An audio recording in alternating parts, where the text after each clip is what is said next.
Muy bien, vamos a dar inicio a la primera ronda de preguntas, por favor. Vamos a hacer 3 preguntas por ronda. Les pedimos a los representantes de los medios que al tomar el micrófono digan su nombre y el medio al que representan.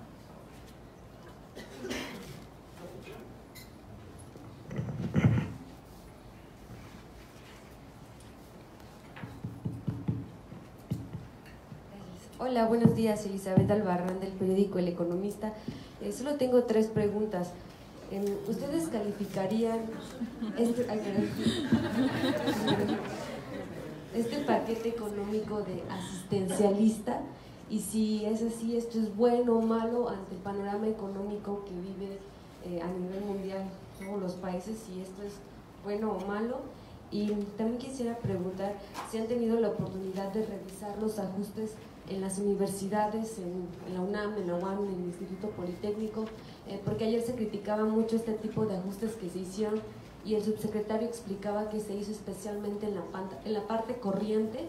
Y de pronto, si ustedes han analizado, se habla de que también las universidades estatales requieren de una nueva reflexión de sus finanzas públicas porque el diseño de su sistema de pensiones es malo. Entonces, si me puede dar un comentario al respecto.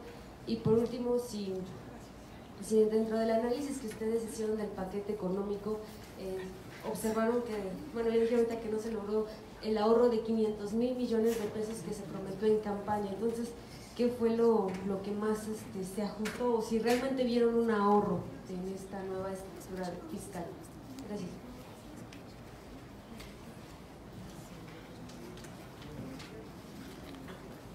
Buenos días, Martín Pérez, no vengo de ningún medio, simplemente interesado en el presupuesto. Retomando un poco lo que dice la colega sobre lo asistencialista que resulta el paquete, me pregunto, ¿estuvieron ya tiempo de examinar cómo van a operar presupuestalmente hablando estas coordinaciones en los estados, los famosos superdelegados? Estuve buscando por mi cuenta para ver si en la presidencia estaba adscrito un presupuesto a la coordinación general que va a encabezar esta persona, que era Gabriel García Hernández, y no encontré nada. Entonces, de esto que va a ir a subsidios para jóvenes, adultos, ¿va a pasar por las coordinaciones estatales o por dónde se va a ir ese dinero? Gracias.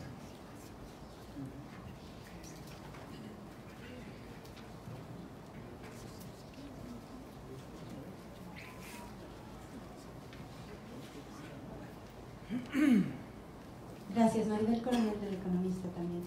En torno a la parte de salud, quisiera ver si ustedes podrían explicar con más claridad, porque hay un recorte evidentemente al sector salud, ¿no? Pero en la parte conjunta, donde engloban ya todas las instituciones, en el propio paquete hablan de un aumento, de cuando ya se abarca no solo el gasto programable y el ramo 12, sino toda la parte de las instituciones, Seguro Popular, que pasa al IMSS y ISSSTE y todo esto.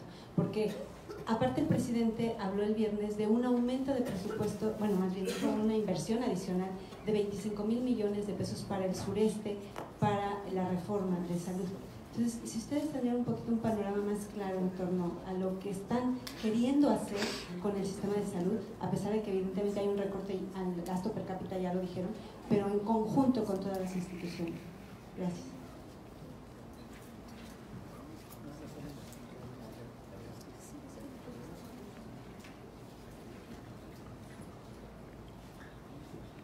Bien, pues bueno, más que ser respondiendo a las preguntas de Elizabeth, más que ser un paquete asistencialista, aquí de cierta manera se le está apostando a la responsabilidad que tienen los ciudadanos, por un lado.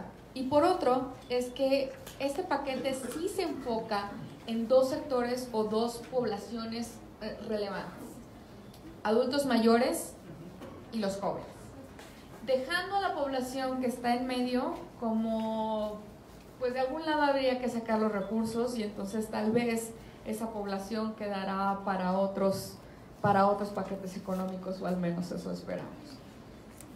Por otro lado, si bien muchos de los ajustes que hay, y esto no es de ahorita, si retomamos un poco cuando hablábamos hace el año pasado sobre pensiones en México, pues ya hablábamos de que existe un problema grave en las universidades, sobre todo en sus pasivos pensionarios, y hay rectores que pues ganan bastante bien, y esto es una invitación a las universidades a que también tengan algunos ajustes dentro de su presupuesto, e incluso habrá para quienes, no solamente en términos de universidades, pero también a nivel subnacional.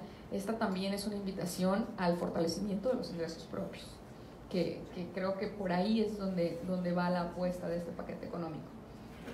Y bueno, por otro lado, cuando hablamos de salud, bueno, ya hablábamos un poco de los aumentos generales que se tienen, hay un incremento del 1.4%, pero no más de eso, y sobre todo cuando queremos hacerlo universal y con una cobertura efectiva que traemos del 40%, pues entonces necesitaríamos mucho más recursos. Y aquí el meollo del asunto es que al juntar los 8 estados en conjunto van a tener esa inversión que va a ser federalizada. Esto es, federalizada, administrada por el gobierno federal, y no federalizada como algunos todavía entendíamos que era responsabilidad de los estados su administración.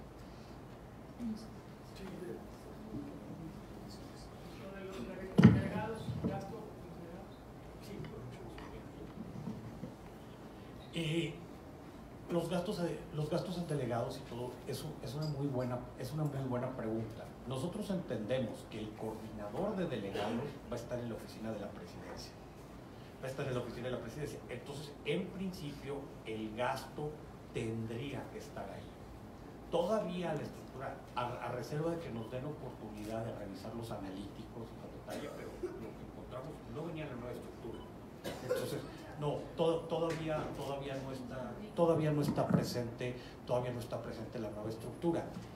No es trivial la parte de los padrones, y si hemos venido insistiendo en esto, porque parecería que, por ejemplo, el programa de jóvenes, pues el padrón tendría que estar en la Secretaría de Trabajo, y por ahí está Alejandra Macías, que lo que ha insistido es, a ver, es que antes de ponernos a pensar en padrones, sí tendríamos que estar hablando de identificadores únicos, que fueran públicos, que pudieras hacer un trazado en toda la estructura del programa. Que si al final me da tiempo, yo quisiera retomar ese tema. Ahorita, al menos como nosotros leemos las iniciativas, por ejemplo, ese padrón estaría en la Secretaría del Trabajo. Después, el de becas, pues probablemente esté en la Secretaría de Educación. Y luego la cuestión de adultos mayores, ahorita está en Secretaría de Bienestar, pero si la pensión transita, la reforma del sistema de pensiones transita por lo que han hablado, entonces habría un padrón especializado de todas las pensiones del país en el instituto que se cree. Es lo que entendemos. Y yo quisiera retomar nada más el tema de asistencialismo, porque a lo mejor yo creo que sí es bien importante, y no nos vamos a terminar de poner de acuerdo. La parte de transferencias a adultos mayores, en mi opinión, es claramente asistencialista, pero a lo mejor ahí ya no se podría hacer otra cosa. Ahora, hay una queja y que alguien pudiera decir, bueno, es que ¿sabes qué? En su mayoría no contributiva, entonces a lo mejor se vale, no se vale.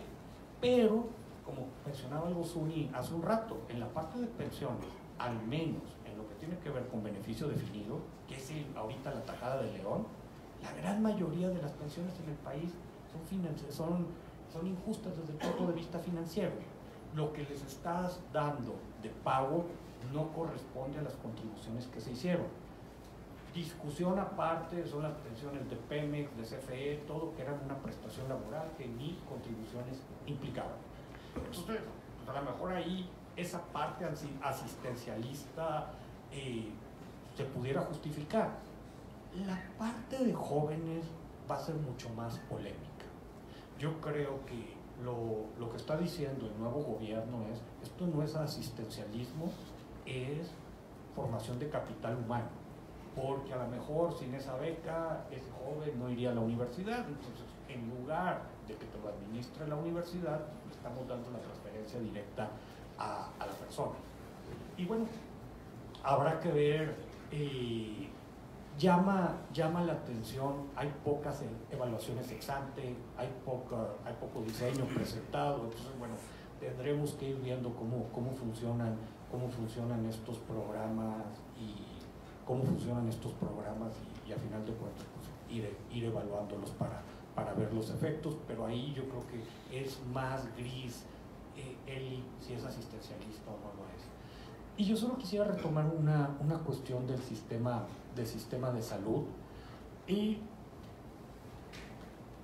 ya se ve en el nuevo paquete trazos muy claros de lo que se espera. Vamos viendo cómo la Secretaría de Salud, si bien en términos de organización todavía es la cabeza del sector, va pasando el peso relativo hacia el IMSS. Aquí lo que hay que tener cuidado es si se le asignan muchas obligaciones al IMSS y no ocurre una transferencia de recursos en paralelo, pues lo único que vamos a ver es una presurización brutal del instituto. ¿Y qué es lo que va a terminar pasando? Que la gente se siga atendiendo en farmacias privadas. Y por más, aunque deje la etiqueta, hay una parte que por más eficiente que se hace en el gasto, no se va a ver reflejada. Y hay un límite. También hay cosas que están pasando con el ISSSTE. Pudiera parecer que primero se va a fortalecer el IMSS, después el ISSSTE, probablemente en la reforma, en la reforma del sistema de salud, una de las grandes preguntas pendientes es si serían fusionados en un solo sistema o nos quedamos con dos. Yo creo que eso ahorita no está claro.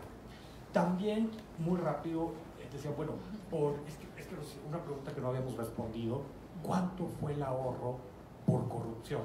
Bueno, por corrupción pues ahorita no se va a saber porque el gasto no ha sido devengado. Tendríamos que ver los reportes de la Auditoría Superior de la Federación e irlos comparando por año.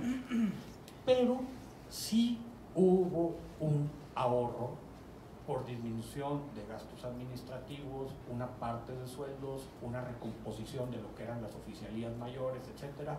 Es aproximadamente 100,000 millones de pesos, como 0.4% del PIB.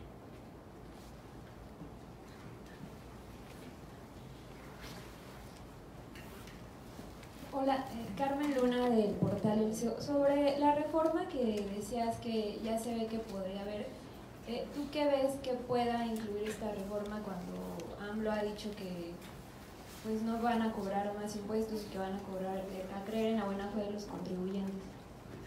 También el programa de estancias infantiles de apoyo a las madres trabajadoras trae un recorte de 46%. Ursula dice que se limitó ayer a decir que va porque hay una reordenación en los ENDIS, pero no dijo más. Quería saber si ustedes saben algo más.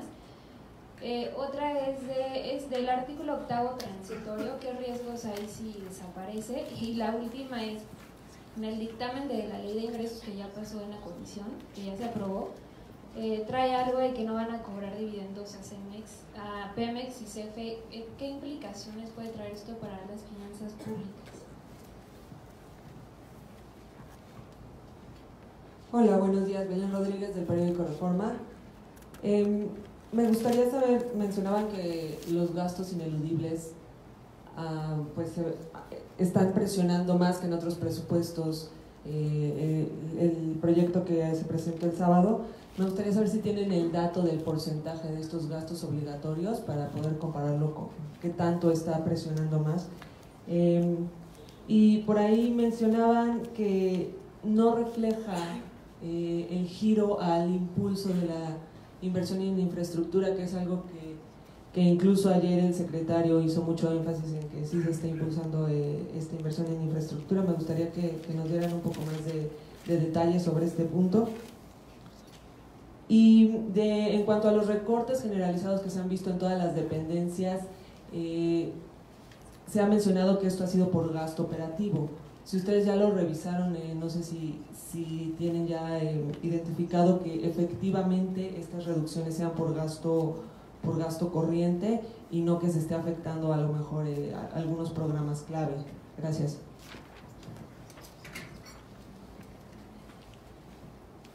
Hola, Dulce Olvera del diario Sin Embargo. ¿De qué manera se ve reflejado en el paquete económico este cuestionamiento que han hecho al modelo económico actual?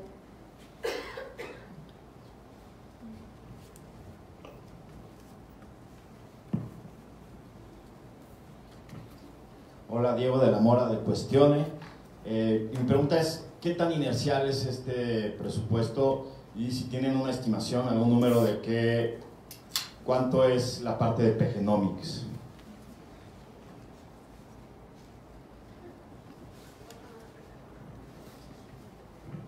Buen día, Paulo Cantillo del periódico Excelsior. El tema de los ingresos, preguntar qué tan creíble estos planteamientos de IVA y ISR que van a aumentar en términos reales y su relación con el tema de los gastos fiscales que van a tener en la frontera. No sé si se están sobreestimando digamos, el impacto de este tema en la recaudación de estos dos impuestos, y también el IEPS de combustibles, porque están observando un incremento fuerte respecto a este año, y pues parecería que no otorgarían, o que este año no se otorgarían muchos estímulos fiscales. Entonces no sé si esos tres datos de IVA, ISR y IEPS de combustibles, que son como de los fuertes en ingresos, no están como presentando un sesgo muy al alza respecto a lo que realmente pudieran estar observando. Y el otro tema que quería preguntar era sobre el tema de las pensiones. No sé si tengan alguna idea, porque ya universalizaron con este tema de los gastos, de la población de adultos mayores. No sé si ese gasto en particular, al igual que las pensiones de beneficio definido, van a seguir siendo crecientes en el tiempo y representen otro factor de presión en el mediano y largo plazo para las finanzas públicas, además del gasto de pensiones del IMSS, del ISSSTE y demás, ¿no? Entonces no sé si esas pensiones no contributivas también van a representar otro riesgo en términos de pensiones crecientes.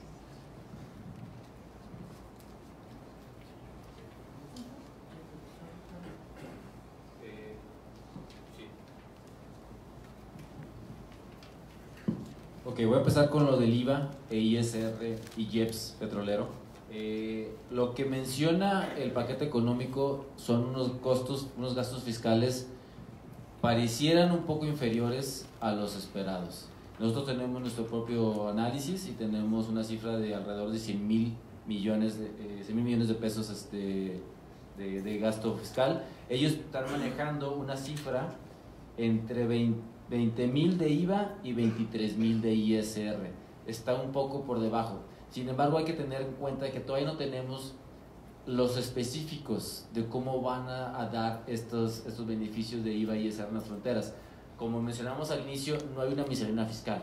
No es por ley lo que esto va a ocurrir en la frontera. Entonces tenemos que esperar a los candados, a los procedimientos, a las formas para que esto pueda hacerse válido. Entonces, si se diera generalizado así nada más como lo pensamos, sí pensaríamos que está por debajo el gasto fiscal, pero falta todavía ver las consideraciones y los candados que pueda tener. Sobre IEPS petrolero, ya esperaríamos, parecería, si el precio del petróleo no da brincos descomunales y están como ha cerrado el año, esperaríamos que se mantuviera ese próximo año. Lo vemos razonable el cierre de IEPS petrolero. Y con la gran ventaja que un decreto, a diferencia de una miscelánea, no te empiezan a gustar los números, lo quitas. O sea que esa es una gran diferencia. Pensiones. Y mira, sí es un problema. Traemos proyecciones, incluso uno de los números que sacó Ale Macías, que nos sorprendió, es que incluso ya empieza a ser muy alto el gasto en pensiones por contribución definida. O sea, ya también empieza a crecer de manera las AFORES. Entonces, eso, más la no contributiva, más beneficio definido, nosotros traemos proyecciones que al menos, asumiendo que no hubiera una reforma, y ahorita les digo por qué creo que la tiene que haber, tendríamos al menos unos 15 años de crecimiento como porcentaje del PIB y pudiéramos llegar del 4% que estamos observando ahorita sin mucho problema a un 5.5, 5.6, que sería brutal, o sea, brutal, asumiendo una tasa de crecimiento de la economía de 2.75. De 2.75, si la economía empieza a crecer mucho más, la historia cambia, pero ahí sí tenemos un problema. La pregunta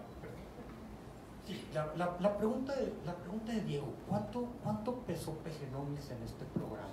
En este primer presupuesto, yo creo que aproximadamente, Diego, unos 400,000 millones de pesos, como 1.5% del PIB, que es un chorro. Ahora, sí, y aquí yo creo que hay una confusión. Alguien pudiera decir, ¿es este un paquete inercial? En mi opinión, definitivamente no lo es. Es un paquete, y ahorita se nos va a explicar Suni, que tiene muchas ataduras legales en cuanto a gastos ineludibles. Pero a lo que le pudieron meter mano, lo hicieron. Y bueno, un poco contestando la pregunta de Belén sobre los gastos ineludibles, estos son de alrededor del 82.7%. Esto es lo que se reconoce con gastos obligatorios, incluyendo pensiones. Habrá quien te dice, bueno, vamos a quitar las pensiones y entonces será un poco menos. Pero justo este tipo de gastos son los que cada vez van creciendo más. Ya lo mencionaba Héctor, tenemos una pirámide poblacional que va envejeciéndose cada vez vamos a ser más los viejitos, y también es que pues los jóvenes que considerábamos millennials tampoco ya no son tan jóvenes, y esos también van a sumar a la pirámide poblacional. Por otro lado, también en esta parte de las disminuciones del gasto corriente, ojo, hay que tener mucho cuidado que el gasto corriente se compone por servicios personales, materiales, suministros, servicios generales y otras cosas de corriente que realmente nunca terminamos de saber exactamente qué son. Pero básicamente es todos aquellos gastos que se sirven para la operación diaria. De aquí puede haber ahorros de todo tipo, desde los sueldos y salarios hasta las hojas de papel. Entonces, la invitación es que esos gastos se disminuyan. Y eso generalmente se ve en el presupuesto en aquellos programas que hicieron recortes. Por otro lado, la parte de instancias infantiles, sin duda hay un reordenamiento, y esto es también porque ya teníamos guarderías en el IMSS, hay algunas guarderías en el IMSSTE, ahora estaban las guarderías del extinto Sedesol. ¿Y qué es lo que pasa? Pues bueno, al tener esta compactación del IMSS, no solamente es los gastos en servicios de salud, sino también tener esta protección de guarderías de ese lado. Obviamente, como ya lo hemos dicho aquí, pues una política pública que le escasea el presupuesto, la implementación va a ser complicada. Y obviamente cuando tenemos más personas que atender, pues con menos dinero lo vamos a ver en términos de calidad, y bueno, esto también lo que intenta hacer es una despresurización de los servicios al incentivar que las personas que más tienen pues vayan a buscar ese tipo de cosas al sector privado. Yo quisiera contestarle a Carmen sobre la reforma fiscal. Mira, ahorita es muy incierto, pero hay cosas que sí se saben. Vamos a tener que poner, y qué bueno que estén los amigos de los medios, mucha atención a lo que ocurra en la Convención Nacional Hacendaria. En la Convención Nacional, gracias, en la Convención Nacional Hacendaria, que va a ser por ahí de marzo o abril, va a haber una gran diferencia con la del 2003. En la del 2003 los gobernadores llegaron muy enojados y salieron con carretillas de dinero, porque les tocó la buena suerte que fue donde el boom petrolero empezaba por ahí. Entonces les dieron hasta lo que no pidieron y prácticamente sin nada a cambio. La Convención Nacional Hacendaria del 2019 va a ser algo muy diferente. Van a llegar los gobernadores y decir, ¿sabes qué? Yo necesito. Si bien les van a dar una capacitación técnica para, lo digo en serio, para cobrar mejor prediales. Entonces yo creo que no va a pasar de ahí. Te damos que el INEGI te ayude con mapas, nosotros te capacitamos, te pasamos un SAP y ponte a cobrar prediales. Punto. Entonces, eso sí va a ser, yo creo que sería el primer cambio ya. Unas finanzas públicas locales, todo. Va a haber cosas que no son triviales ahí, que pudieran estar eventualmente conectadas a una reforma más grande. ¿Se va a discutir o no se va a discutir la fórmula de participaciones? La que tenemos ahorita beneficia probablemente de manera muy inequitativa al Estado de México. ¿Quién hizo la fórmula de participaciones que rige ahorita? O sea, entonces, me parece muy claro. Pero el problema es que si tú abres una discusión de la fórmula de participaciones, abres Pandora. Entonces, a ver qué ocurre, pero yo creo que va a ser el otro tema muy candente en la Convención Nacional Hacendaria. Ahora, pasado eso, yo creo que sí estaríamos caminando hacia mediados del sexenio a una reforma fiscal. El paquete económico ya le puso apellido, progresiva. ¿Qué significa eso exactamente? Bueno, pregúntenle al doctor Ursúa. Pero yo creo que sí se pudiera inferir algunas cosas. Que se van a quitar muchos huecos en la ley de posibles deducciones. Yo creo que va a estar por ahí la pregunta de si se les pueden cobrar tasas marginales más altas por ISR a personas con altos ingresos, y la gran papa caliente, pero después no se salva México y en general Latinoamérica, y bueno, también es una discusión a nivel global, cómo grabamos capital, y para bien o para mal. Yo creo que ese tema se va a tener que poner sobre la mesa, y yo creo que ahí bueno, no sé si lo comentamos. Y no quiero cambio de modelo que preguntaba Dulce. Sí hay algunas cosas. Yo creo que lo que es muy marcado es desmantelar la provisión de programas sociales clásicos y cambiarlas por transferencias directas monetarias. Ojalá que se haga con mucha transparencia, como comentaba por ahí el compañero. Ojalá que en términos de padrones, de reglas de operación, yo creo que esto de las transferencias directas es una buena oportunidad para ponernos a trabajar en bancarización, particularmente en segmentos de bajos ingresos. Es una de las grandes deudas del país, y también hay una parte importante en el modelo, y Zuni ya hablaba de eso. Para bien o para mal, hay un esfuerzo de nivelación. Entonces, ¿dónde va a estar gran parte del gasto público en infraestructura?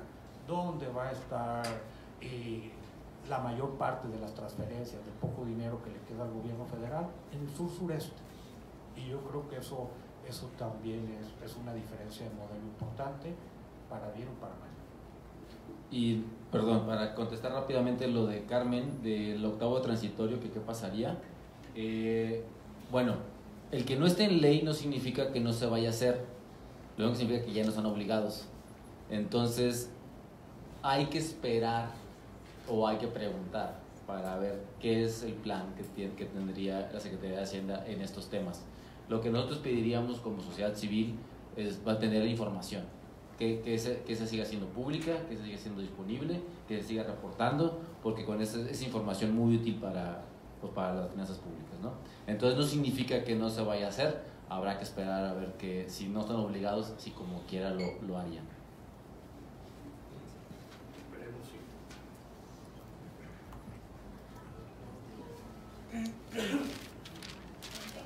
Hola, ¿qué tal? Vladimir Ramos, muchas felicidades antes que nada.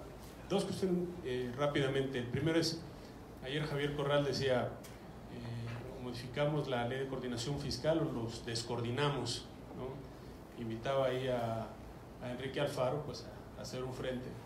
Enrique Alfaro acusa en uno de sus tweets, dice que no ha habido por parte de la ABES un presupuesto centralista que le está ponderando más los proyectos federales, y acusa de una u otra manera la reducción presupuestal hacia los estados. Pero viendo en una de las gráficas que ustedes presentan, 11 estados incrementan, 16 estados incrementan, los 5 estados, es decir, todos tienen incrementos. Entonces aquí nos descoordinamos, Enrique Alfaro no está leyendo las letras pequeñas y el CIEPS está haciendo su tarea, o hay que preguntarle a Ursúa que sea más explícito en este tema, ¿no? Esa sería la pregunta que les agradecería mucho su respuesta.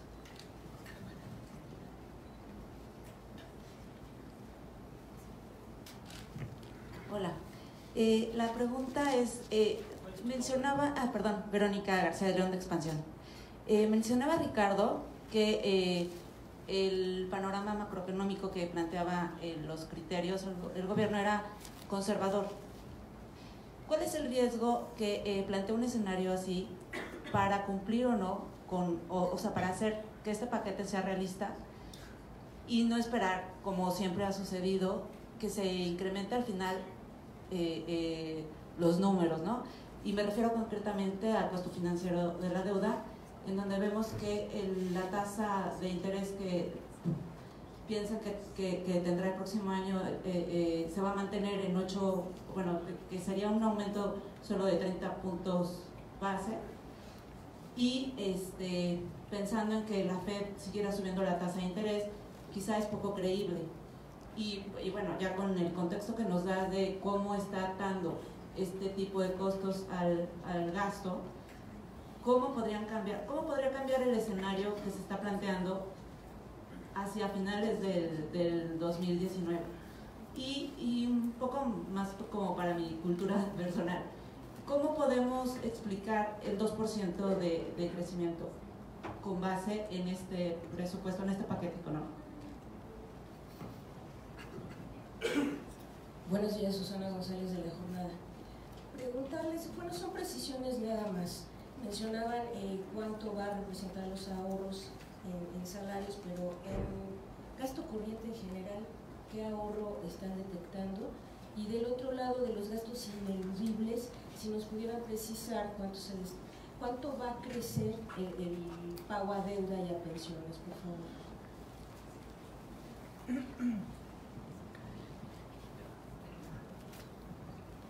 Gracias.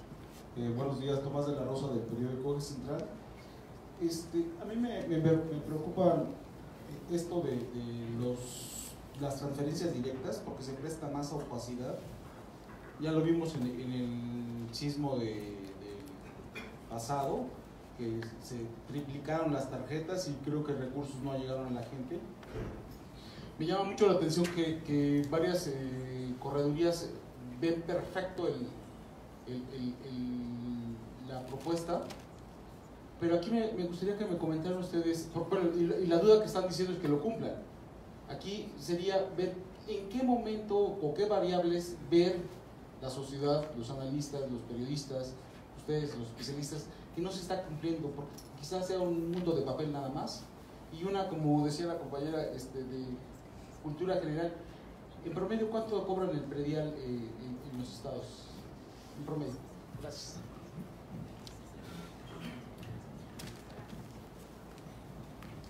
Hola, buenos días, Diana Plasencia.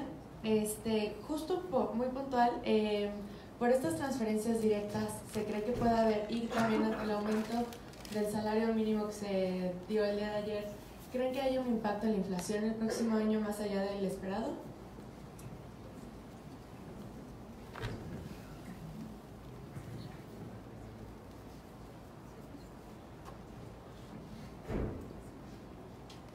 Hola, buenos días. Guillermo Gilguía del Grupo ASIR. Me gustaría preguntarles en otro tema, ¿cuál es su opinión como especialistas en economía sobre el próximo aumento salarial que habrá de aplicarse a partir del 1 de enero? ¿Habrá repercusiones para la iniciativa privada, positivas, negativas? ¿Cuál es la opinión de ustedes al respecto? Gracias.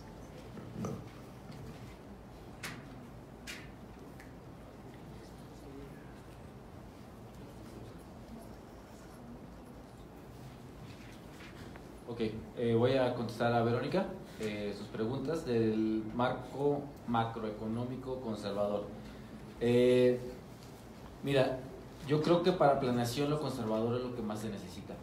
Tener un poco de certidumbre y no estar jugando demasiado con las variables, no estar pensando que vamos a crecer mucho más de lo que realmente hemos crecido o pensar que vamos a tener muchos ingresos petroleros o cosas van a ir mal. Lo que estamos viendo es que al cierre, a octubre de 2018, que tenemos la información más agregada, o al tercer trimestre de 2018, lo que se está proponiendo para 2019 es más o menos mantener lo que se va a ver en todo el 2018. Es como repetir el año. No estamos pensando que nos va a ir peor, tampoco estamos pensando que nos va a ir mejor. Es como planearlo con lo que hemos visto en el 2018 en el futuro. El crecimiento del PIB, si vemos el acumulado de los primeros 3 trimestres, tenemos un crecimiento del 1.1. Pero aquí es importante notar que diciembre es muy importante para la economía. Es mucha estacionalidad y hay mucho impulso económico en diciembre. Entonces, si nosotros podemos saber, bueno, es que no hemos crecido tanto de enero a octubre, hemos crecido menos.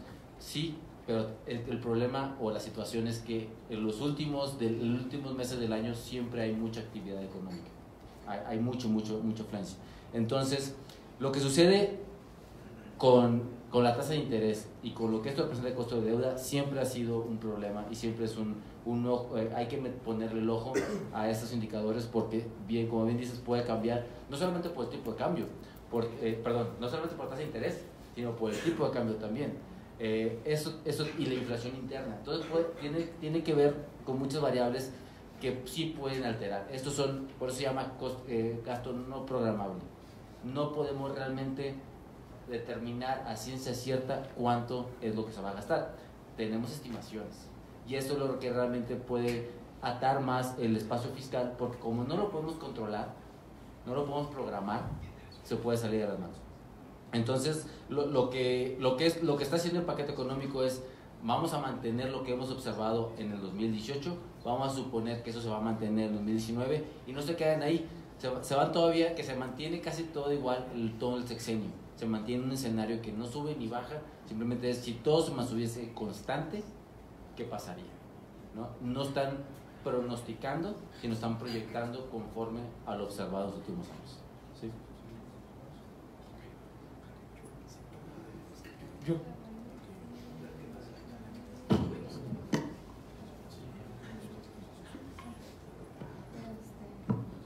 Bien, respecto de los estados, pues bueno, y a lo mejor es de todo el paquete. La verdad es que el ser humano, y sobre todo en México, somos de costumbres y nos acostumbramos a recibir recursos que no necesariamente estaban etiquetados para esos fines. Y entonces aquí hay muchísimas prácticas en los estados que al final del año fiscal pues vienen a la Secretaría de Hacienda y piden recursos extras porque no completan con lo que ya tenían. Esto es un llamado a presupuestar mejor. Y aquí los recursos que están asegurados es por participaciones y por aportaciones, que son las cosas que están en la Ley de Coordinación Fiscal. Entonces, lo que está en la Ley de Coordinación Fiscal, eso se incrementa y eso está bien.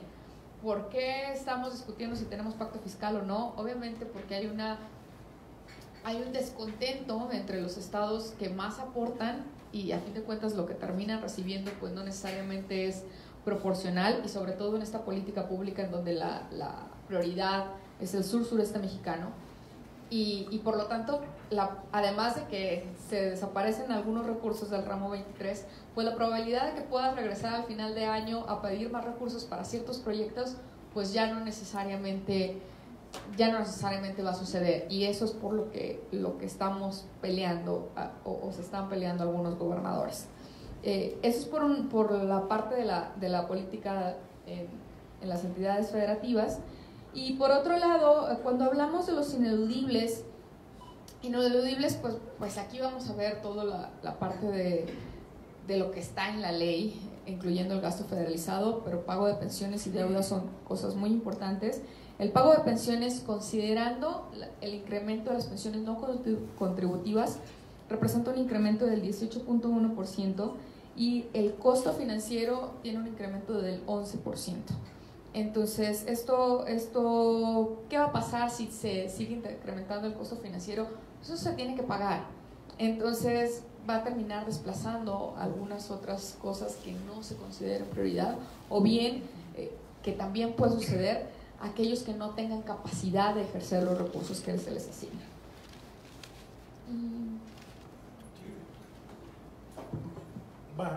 Varios comentarios muy rápidos. La pregunta de Vladimir, ¿es posible descoordinarse? Es bien polémica. Yo creo que la amenaza va a estar ahí. Hay juristas que dicen que sí, otros que no.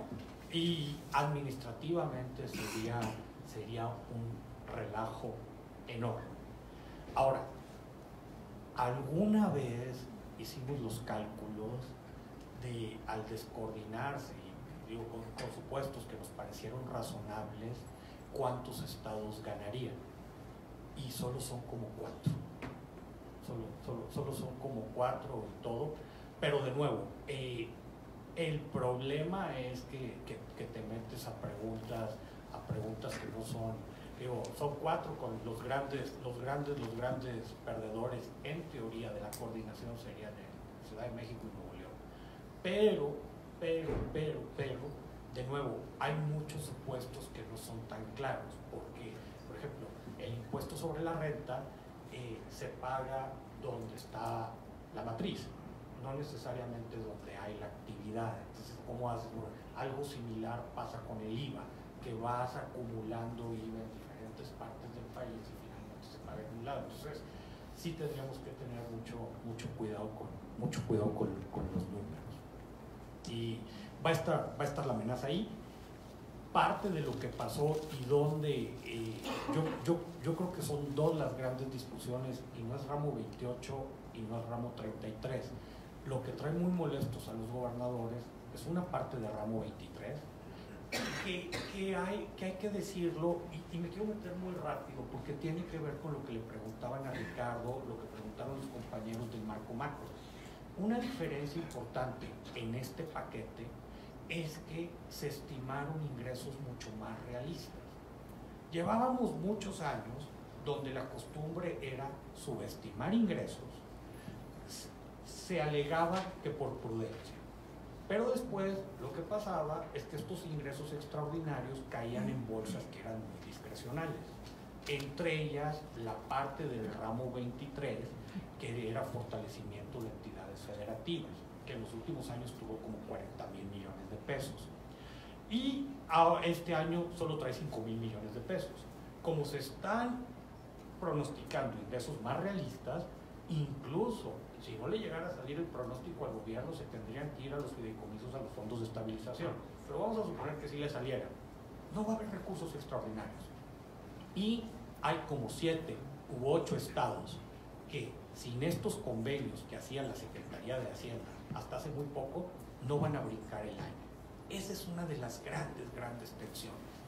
La otra era que estaban acostumbrados a llegar y pedían ciertos proyectos y muchos, pues bueno, se los daban, que una carretera, que un puente, que unos penales, que una... Y eso no viene en este paquete. Yo creo que ahí está la molestia. ¿Será lo suficientemente grande para intentar descoordinarse? No lo sé. Y ese es un asunto político. De que una cosa de lo que nos preguntaba Susana. Mira, nada más una puntualización muy rápida que como siempre hemos tratado de insistir mucho. Entre gasto en pensiones y servicio de deuda, ahorita son 7% del PIB.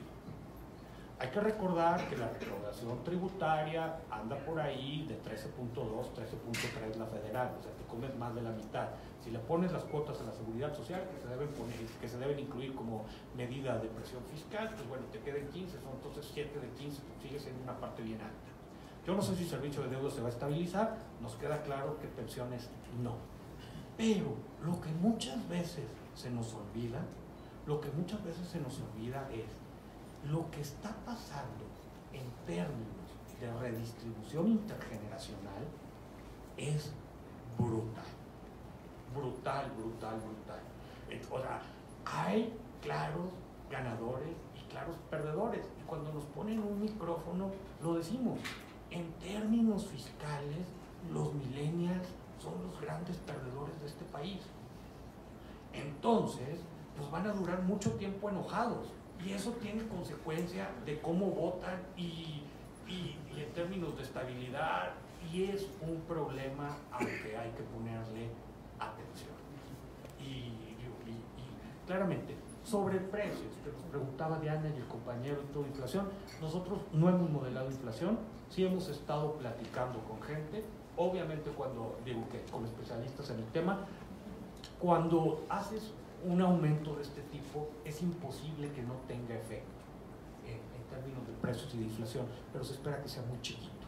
Se espera que sea muy chiquito, particularmente porque teníamos un salario extremadamente reprimido.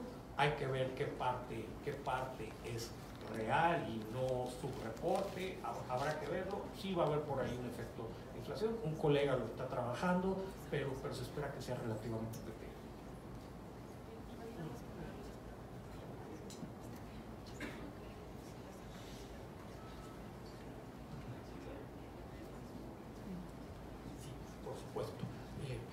Por supuesto. Mira, el predial es bien variado, pero realmente para darnos una idea, como país estamos recaudando de predial como 0.4% del PIB. El típico país latinoamericano de economías similares normalmente pesca por predial con 1.7, 1.8. Entonces ahí no nos comparemos. Hay países en Europa Occidental donde el predial llega a ser 3-4% del PIB. El problema es que si quitas Ciudad de México, que por mucho trae una cuarta parte de ese predial, Nuevo León una parte más o menos, Quintana Roo por los hoteles, 3 o 4, fuera de eso, prácticamente el país no cobra prediales. No cobra prediales. Si las transferencias directas se prestan para corrupción, sí.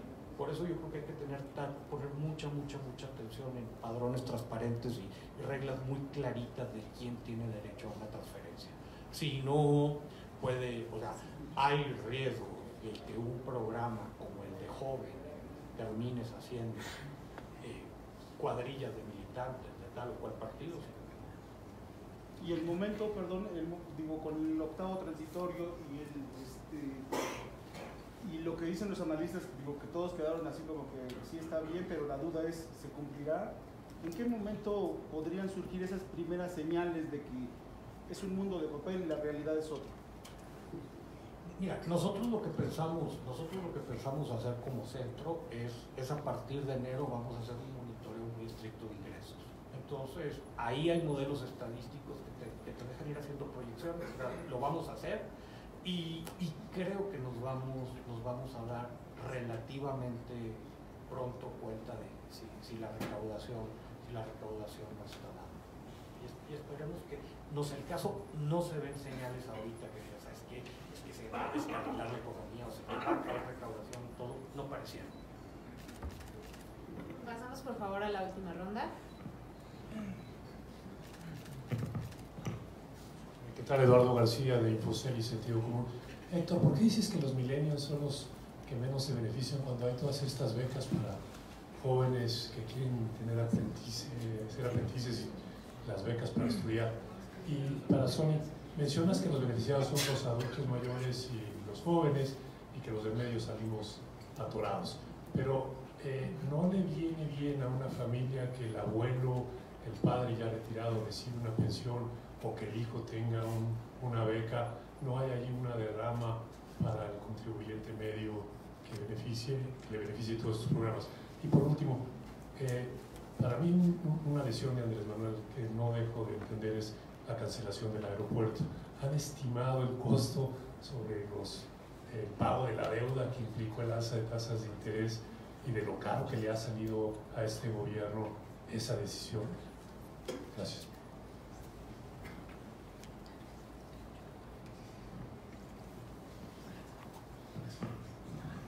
Gracias, José Antonio Larte. Yo soy solamente un admirador del CIE.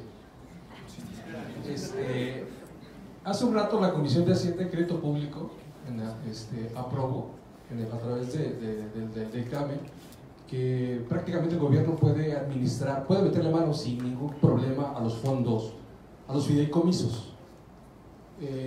Evidentemente ese dinero muy probablemente se utilice como parte de ese colchón por si las cuentas no salen. Entonces, en ese sentido mi pregunta quisiera ver, en términos reales, está fundamentada la recaudación en el SAT, en las auditorías, básicamente.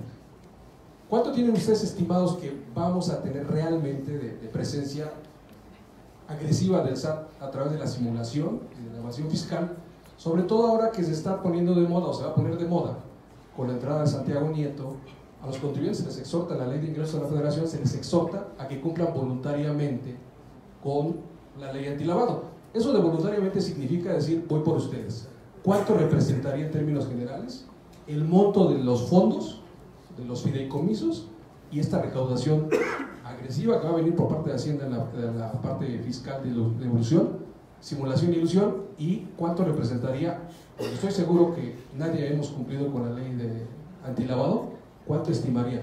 Y lo pregunto porque toda vez estos datos realmente son el colchón para el dato duro de la disminución de la recaudación en frontera. Esto es el dato duro, aunado a las compensaciones que ya no se van a hacer, que ayer lo dijo el secretario, anda alrededor de 20,000 millones de pesos. Es decir, ellos buscan protegerse con esto, pero ¿de cuánto hablamos? Muchas gracias.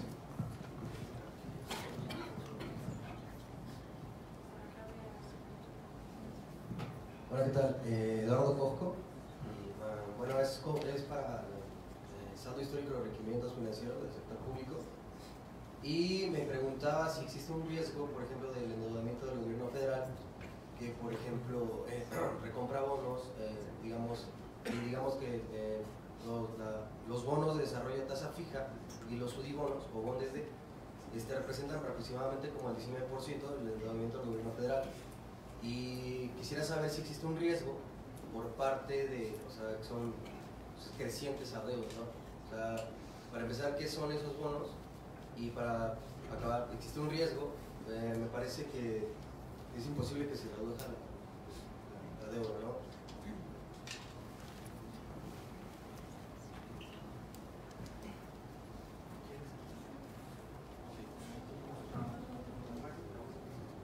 María Fernanda Jiménez, soy ciudadana. Dos preguntas. El entorno macroeconómico mundial, ha habido desde hace 3 meses pronunciamientos hasta del mismo Carstens. No lo han puesto en el contexto de, no sé si hay un apartado. Esto por el comentario de que un pronóstico conservador es lo mejor. Yo creo que un pronóstico estresado es lo mejor. Backtesting, ¿no? También, pero esa es una pregunta. La segunda pregunta es como ciudadana, es si en el presupuesto se tomó en cuenta el famoso presupuesto participativo y hay alguna cuestión que se vea que sí, o sea, y hay una estadística, un apartado de estadísticas de las propuestas de los ciudadanos, porque yo creo que en este sexenio los que tenemos que ponernos las pilas somos los ciudadanos. Y si los ciudadanos estamos con los brazos cruzados, esperando que el gobierno resuelva todo, pues vamos a seguir en lo mismo décadas.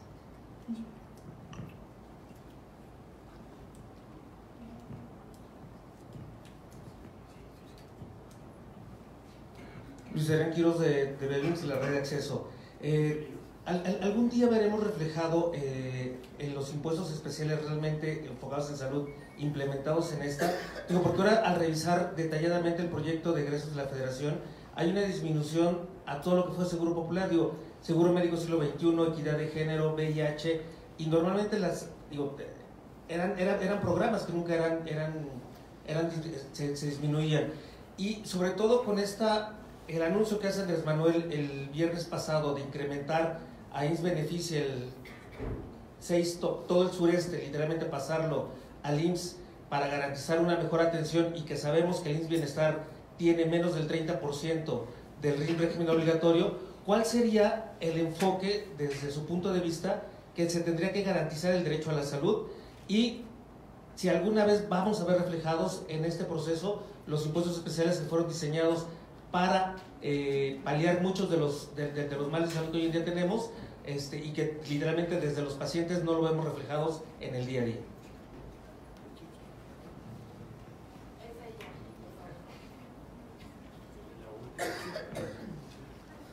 Alberto Tirapo, ciudadano. Yo tengo una duda. Del ramo 23, yo sé que ya lo hablamos mucho, dijo que también se alimenta de los ingresos excedentes o extraordinarios, pero quería saber si hay como otra forma, porque al final, está el presupuesto, pero al final puede quedar por encima, siempre se pasan del presupuesto. Entonces, si no es por ingresos extraordinarios, ¿de qué otra forma, podemos asegurar que se tope ahí, digamos?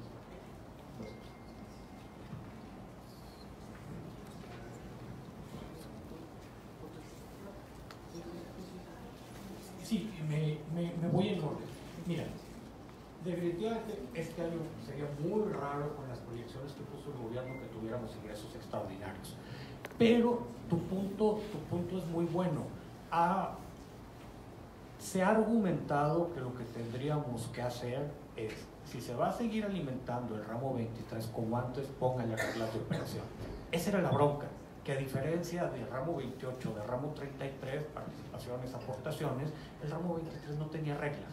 Entonces, y se prestaba para todo tipo de amafiamiento, y no que necesariamente haya ocurrido, pero pues las quejas de los gobernadores son convenios de final de año que nadie veía, que nadie conocía, de repente muy cuantiosos. Lo peor del caso es que algunos gobernadores fue como los calmaron, pero no por problemas de ellos. Llegaba un gobernador y decía, oye, pues sabes qué, es que el anterior, o hay por ahí un par de estados donde no fue ni el anterior, fue el anterior del anterior, me hipotecó hasta las participaciones, se llevó hasta la vajilla de la abuela, todo. Entonces le decía, no hagas bronca, vas a tener tu convenio al final del año, pues ya no va a haber el convenio al final del año. Entonces, yo creo que ese tipo de discusiones, y si debiéramos tener un 23 con más reglas, va a la Convención Nacional y todo. Y ahora, pues tu pregunta enorme, y gracias por la red de acceso por acompañarnos. Y no hay el espíritu ahorita de incluso de etiquetar los impuestos especiales, incluso nunca se han etiquetado del todo bien, se han sugerido, ojalá que haya un esfuerzo por ahí. Me parece que la presión ciudadana puede ser muy importante. Ahora, que el gran problema, si queremos este sistema de salud universal, yo creo que nos tendríamos que poner de acuerdo, y por aquí anda Judy, nos tendríamos que poner de acuerdo en 3-4 cosas que no están nada claras. ¿Quién va a ser el proveedor? Digo, pareciera ser que el actual gobierno le está apostando a que el gran proveedor sea el IMSS, no sabemos si en paralelo el ISSSTE. A lo mejor eso no necesariamente es malo. Pero la segunda pregunta que surge ahí, y los compañeros de la red de acceso lo entienden muy bien, es ¿qué paquete vas a ofrecer? Digo, porque el de Seguro Popular y el del IMSS eran muy diferenciados. El del ISSSTE todavía traía algunas cosas más, y si hablamos de algo como lo que ofrece Pemex, olvídate, o sea, que es diferenciable. Pero aún un paquete como el que ofrece el IMSS, con una cobertura razonable y real, implica al menos doblar el presupuesto que le estamos metiendo ahorita. Muy poco probable que ocurra en el corto plazo. Entonces, que eso inmediatamente te mete al problema del financiamiento. Y dices, bueno, a lo mejor no me lo vas a poder dar el siguiente año, pero quisiéramos ver una reforma al sistema de salud que pudiéramos pensar que en un mediano plazo sí aspiramos a un sistema razonable. Me gusta que el presidente lo trae en el radar, cada que puede habla, pareciera que se habla del asunto, pareciera que sí va a ser una prioridad del gobierno, pero ahí obras son amores, y aquí sin presupuesto no hay manera de que funcione. De las generaciones, yo quiero comentar algo, porque ese tema nos apasiona en siempre. Nadie se me vaya a ofender. Los millennials ya no están tan chiquitos. Digo, tenemos millennials que en un par de años van a cumplir 40. Y digo, la cola derecha de la generación. Entonces, sí les va a tocar a la cola izquierda de la generación millennials algo del programa de becas, pero creemos que el grueso va sobre la Z, que curiosamente a la generación Z no le iba tan mal en el pacto intergeneracional por transferencias de capital de la generación X, de todo. Entonces, pensado así, entre los nacidos entre 1960 y 1979 le van a transmitir dinero a los nacidos entre el 2000 y el 2019. En todos los análisis, la que baila son los nacidos entre el 80 y el 99. hay muchos aquí presentes. Entonces, así de que, y no sale. Además de que les tocó pagar la cuestión del cambio en el sistema de pensiones, están pagando la pensión de los viejos, tienen que ahorrar para la suya, les toca el grueso de la carga del sistema de salud y probablemente con una reforma fiscal más agresiva por el lado de ISR, pues les va a pescar en el pico de sus ingresos en la vida. Entonces, en el pacto intergeneracional les va a remar, con el pequeño detalle que es la generación más grande en la historia del país, en población. La Z ya viene más chiquita y la alfa muy probablemente vaya a ser más chiquita que la Z, y pesa mucho el padrón electoral y no los queremos enojados. O sea, yo creo que como país no nos conviene.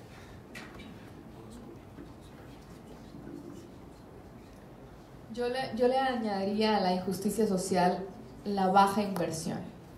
O sea, si a eso le añadimos a que ahorita, cuando estamos en nuestra edad productiva, porque a lo mejor lo siento tan personal porque me identifico como millennial, pues sí, además hemos vivido las menores tasas de inversión, lo cual te va a llevar a un menor crecimiento, y entonces eso dice que tus ingresos más altos no son tan altos como los tuvieron las anteriores generaciones.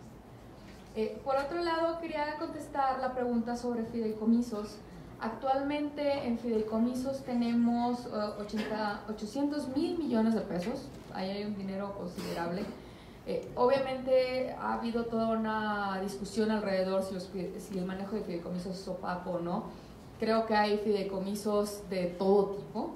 Muchos de ellos se usan para obras de infraestructura que no terminan de suceder. Por otro lado están los fondos de estabilización que quisiéramos tenerlos. Por ahí tenemos el fideicomiso de Fonden, que a fin de cuentas, bien o mal, fueron los primeros recursos que salieron en caso de desastres naturales. Pero más aún, en términos nominales, y no tengo todavía las cifras reales, pero no falta más que hacer la conversión, si viéramos de 2016 a 2018, la diferencia es de 200,000 millones de pesos. Entonces, cada año le vamos aumentando más a la bolsa, ya sea por intereses o porque se va quedando mayor dinero ahí. Entonces, sí hay un monto importante en el cual se pudiera hacer uso de los recursos. Por parte del presupuesto participativo, hay que pensar que el presupuesto participativo termina quedándose en lo más cercano a la gente, que son las colonias y que son los municipios. Entonces, el monto del presupuesto es muy pequeñito que se tiene, creo que es un buen ejercicio de participación ciudadana.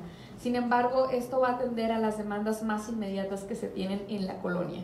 Y por los montos, pues lamentablemente o afortunadamente, termina convirtiéndose en pintar parques, banquetas, poner algunos arbolitos, o a lo mejor incluso en las comunidades más alejadas hacer el festival de las quinceañeras. Entonces, pero habrá quienes elijan alguna cosa de seguridad, pero insisto, será seguridad de la colonia, será seguridad de tu distrito. No va esto a permear en una estrategia de seguridad difícilmente estatal. Y nada más para seguir con lo participativo, contestarle al compañero muy rápido. Yo creo que el reto es meter la participación ciudadana a las decisiones presupuestarias en cosas que van más allá de pintar el parque. Y por ahí, y a lo mejor con la gente de Redia, que eso en salud, Judy está pensando ahí a mediados de año una app que pueda ayudar a ciudadanos a tomar decisiones del sistema de salud y cómo se financian. Entonces, bueno, esperemos